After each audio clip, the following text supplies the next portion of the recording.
쉬우냐고 묻는다면 뭐라고 대답을 하실까요? 어떻게 생각하면 아주 쉬운 것 같습니다. 신앙생활이라는 것이 하나님께서 말씀하신 대로 행동하면 되기 때문입니다. 행동하면. 그래서 하나님께서 하라고 하시면 그 명령 따라서 우리는 순종하면 되는 거예요. 순종하면. 내 생각이나 어떤 상황이나 사람들의 말과 다르더라도 말씀에 우리가 순종하면 됩니다. 반대로 하나님께서 하지 말라고 하시면 하려고 했던 것들을 어떻게 해요? 멈추면 되는 겁니다. 그러나 신앙생활은 쉽다고 대답할 수가 있습니다. 쉽다. 하지만 상황을 보면 굉장히 어려운 것 같아요. 자, 하나님께서 명하시는 대로 하자니 처한 상황이 걸리고 다른 사람들의 평판이 걸리고 내가 꼭 손해본 것 같고 이런 것이 마음이 굉장히 우리가 신앙생활 하는데 마음이 불편합니다. 내가 힘들고 어려울 때 피할 길을 가르쳐 주시며 너무나 행복하고 좋지만은 내가 무언가를 하려고 하는데 하나님께서 막으시면 마음이 불편해집니다. 그래서 하나님의 말씀이 나에게 주어졌음에도 불구하고 주저하는 것이고 멈춰거리며 시간을 연장하는 것이고 못 들은 척 예민하는 것 안 들은 척 이게 척척척 뭐예요? 되는 것도 분명히 있는데 안 되는 것처럼 못 들은 척. 자, 여러분은 신앙생활을 어떻게 지금까지 해 오셨나요? 쉽습니까? 어렵습니까? 아니면 어렵습니까? 이 신앙생활이 쉽게 여겨지기를 바라지만은 실상은 신앙생활이 어렵게 여겨진다고 대답하는 분들이 많을 것입니다. 엄청나게 어려운 거예요. 내가 직분을 받았는데 그 직분을 잘 감당하기 위해서 내가 노력하고 힘써야 되는데 그것을 감당하지 못하니까 내가 힘들더라. 신앙생활의 핵심은 뭐냐? 바로 순종입니다. 순종. 그래서 우리 기독교는 아니오가 없어요. 예입니다. 무조건 예입니다. 그래서 순종의 어떤 의미인지 모른다거나 무엇을 순종해야 하는지를 모르는 그리스도인들은 많지 않을 것입니다.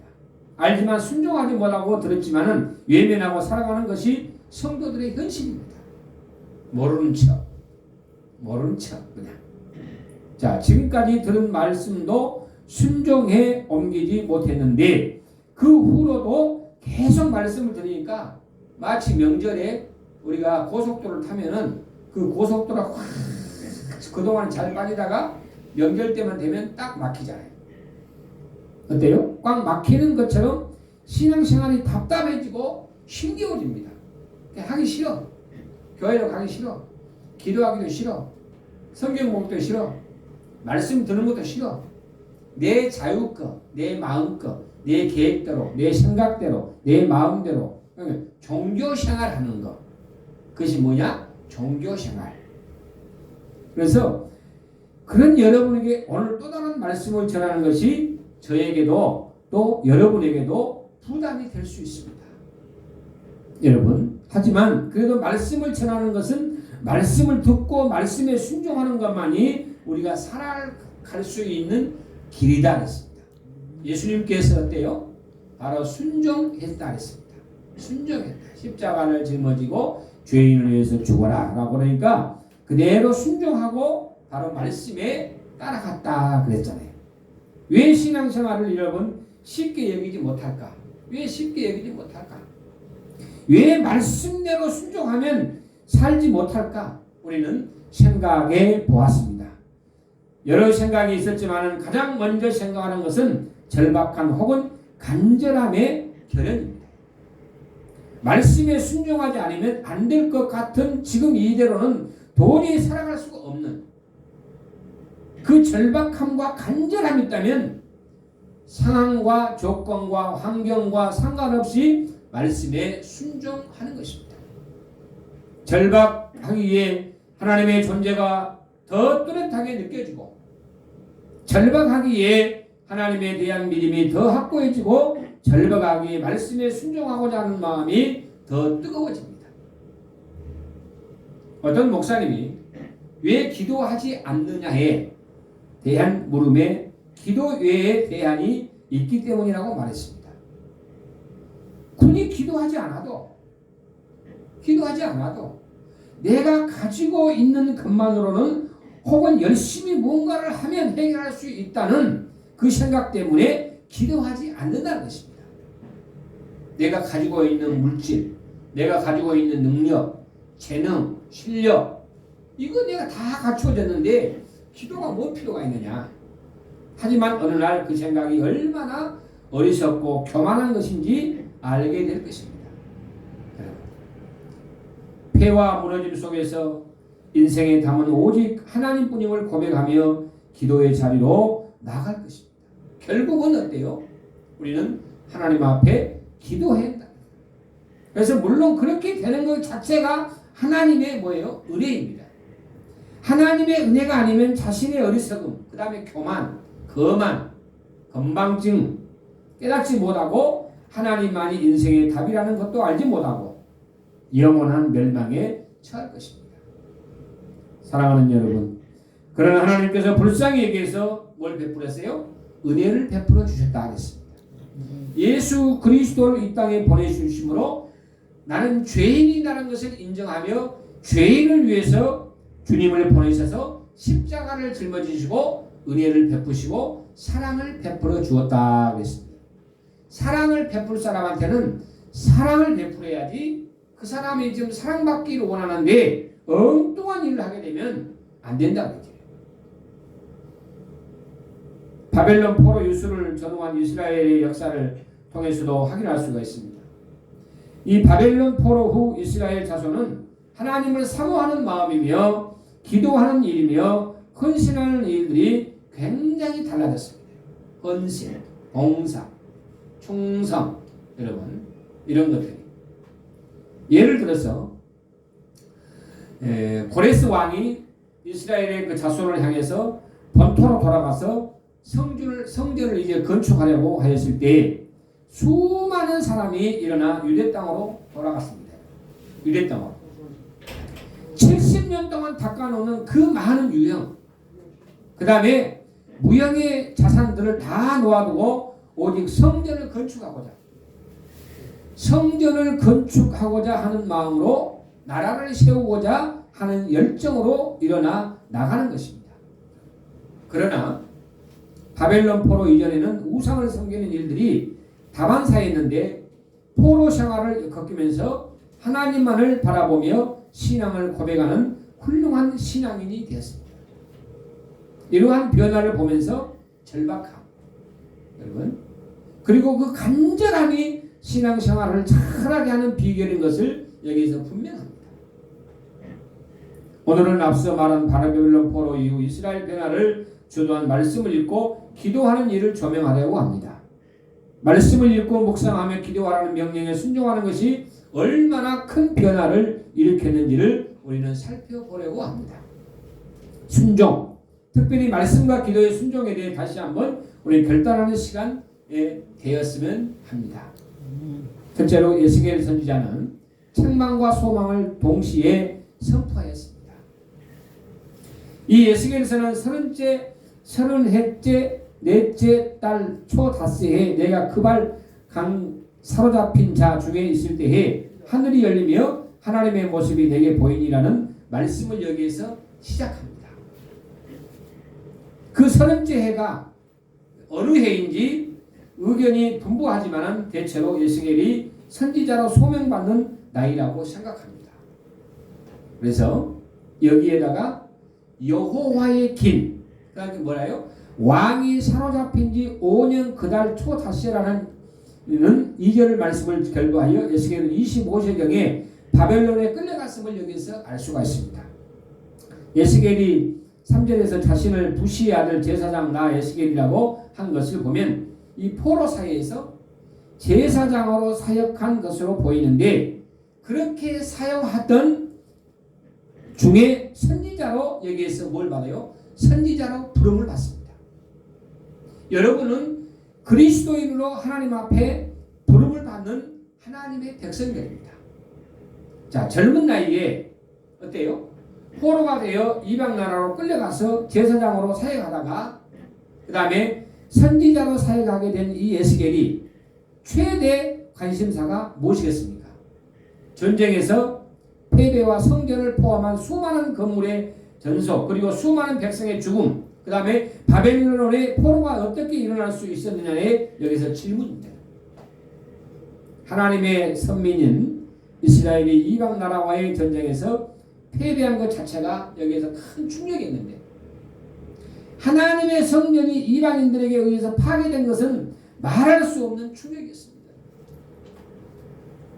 게다가 나라가 망하고 하나님의 선민이 이방 나라로 끌려간다는 것은 상상할 수 없는 일이었습니다. 어떻게 이런 일이 이런 일이 일어날 수 있었을까? 하나님께서는 왜 이스라엘 자손에게 이런 일을 겪게 하셨을까? 왜 나에게 이런 일을 겪게 하셨을까?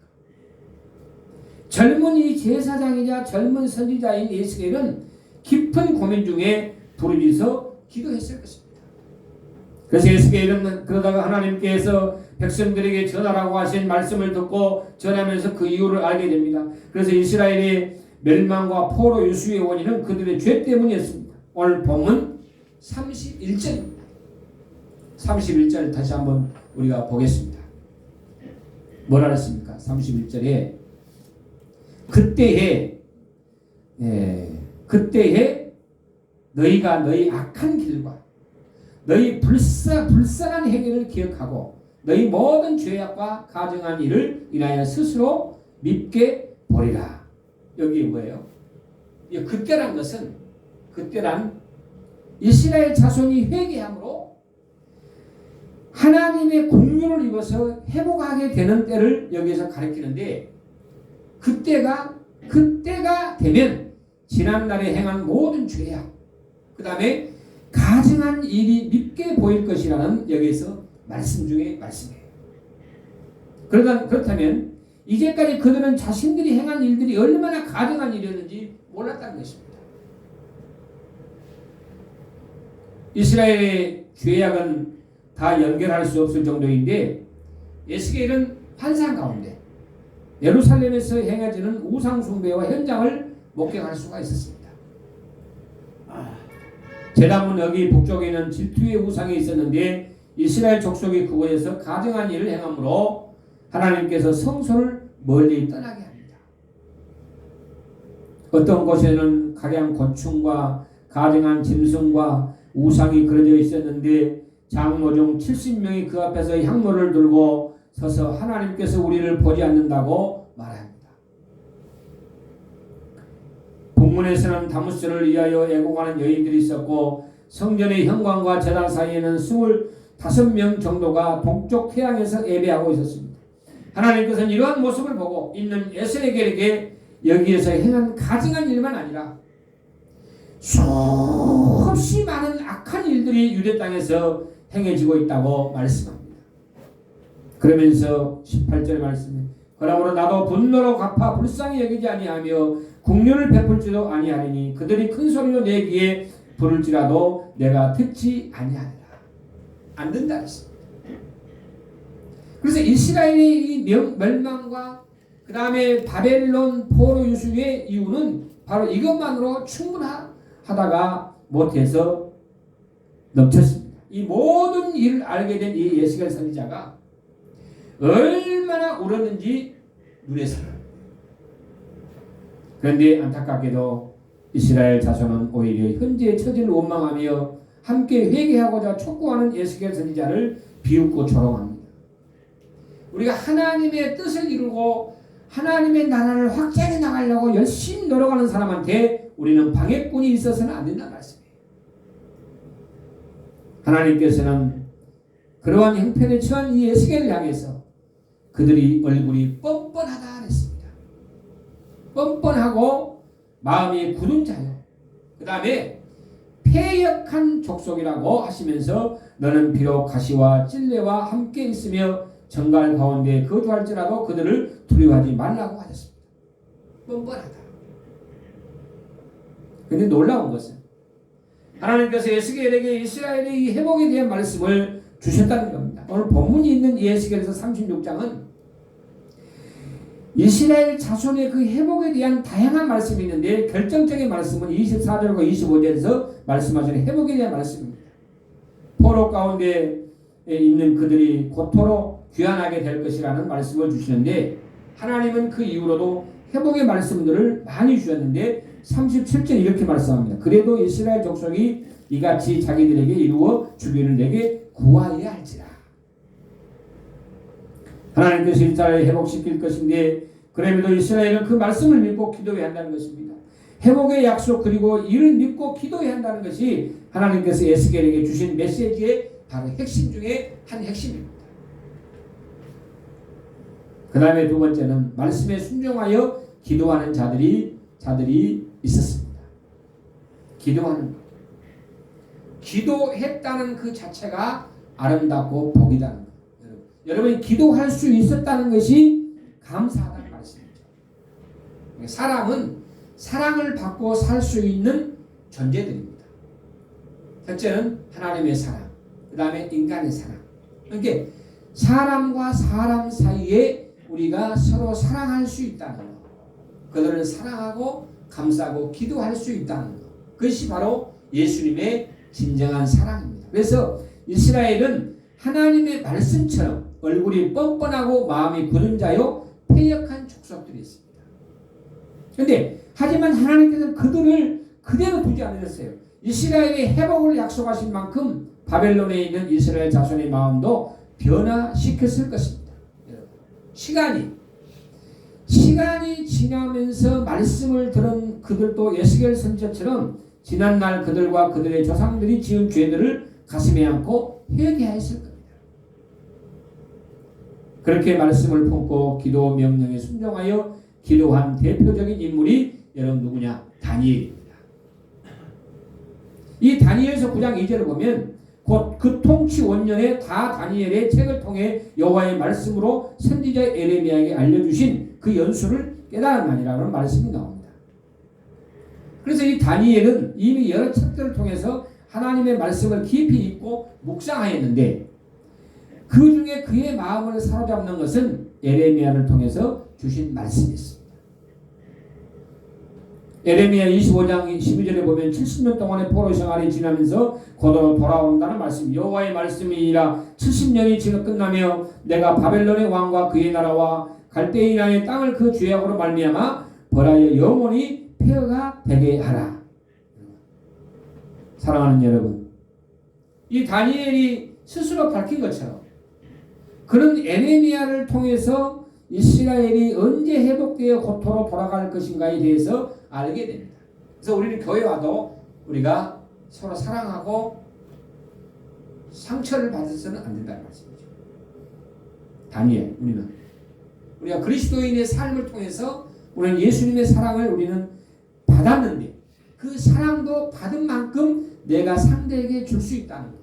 내가 받은 만큼 뻔뻔한 사람이 우리가 받기만 하는 것이 아니고 내가 받았으니까 상대에게도 내가 그 사랑을 우리는 주고 우리가 우리의 마음을 회복시키고 우리가 치료를 받아야 한다는 말씀이죠. 자, 서두에서 신앙생활이 쉽냐고 우리는 물어봤습니다. 아니 어렵지요. 우리의 직분을 잘 감당하기 위해서. 제가 어제 우리 친척의 결혼식이 있어서 갔는데 그 중에 저로서는 이제 육촌 동생이 되는데 교회를 열심히 다니면서 그 동생이 형님 오래간만에 뵙겠습니다 라면서 서로 악수하고 자네가 교회를 이렇게 나가서 어디 장로가 되셨는가 했더니 아직 장로는 안 되고 안수 집사로 열심히 봉사하고 있습니다 형님. 잘했네. 열심히 하고 또 앞으로 하나님께서 장로를 시켜주면은 그 장로의 직분을 또 잘 감당할 수 있도록 이렇게 하소라고 위로의 말씀을 주면서 헤어졌는데 우리는 어떠한 상황 속에서도 우리가 어떠한 일이 있다 할지라도 우리가 나에게 받은 믿음을 우리는 버려서는 안 된다는 말씀이죠. 그런데 쉽게 생각하고 쉽게 버릴 때가 많아요. 그러니까 종교생활. 그 법이 뭐예요? 종교생활. 우리는 종교생활이 아니고 그리스도를 우리가 믿고 따르고 순종하는 삶이 나에게 있을 때 반드시 하나님께서는 나에게 그러한 축복도 주신다는 사실.